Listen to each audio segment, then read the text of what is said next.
நேற்று பழனிசாமி அவர்கள் பரமக்குடியில பேசியிருக்கும் போது என்னை பத்தி பேசியிருக்கிறார். என்னோட வயசு அவருடைய அரசியல் அனுபவம் அப்படின்னு சொல்றாரு. கரெக்ட் தான். ஆனா எனக்கு இருக்கிற அனுபவம் என்ன?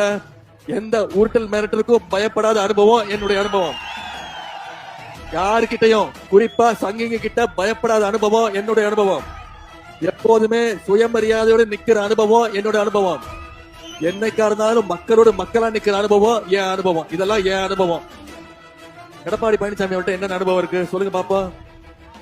முதல்ல ஜெயலலிதா அம்மா காலு, அந்த அம்மா இறந்த பிறகு சசிகலா அம்மா காலு, அப்புறம் அந்த அம்மா மோடி அமித்ஷா இவங்க 2 பேர் காலை பிடிச்சிட்டு இருக்கிறதா அவருடைய அனுபவம்.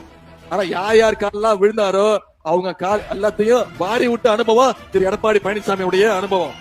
எனவே நான் உங்ககிட்ட கேட்டுக்கொள்வதெல்லாம் வர்ற சட்டமன்ற தேர்தல் தமிழ்நாடா டெல்லியா அப்படிங்கறத நம்ம ப்ரூவ் பண்ணணும். இன்னைக்கு பிஜேபி களத்துல இறங்கிருக்காங்க. பிஜேபி அவங்களோட டீமை இறக்கி இருக்காங்க. அவங்க மட்டும் இல்ல, BJP B team, C team, D team பல டீம்கள் இறங்கி இருக்கு.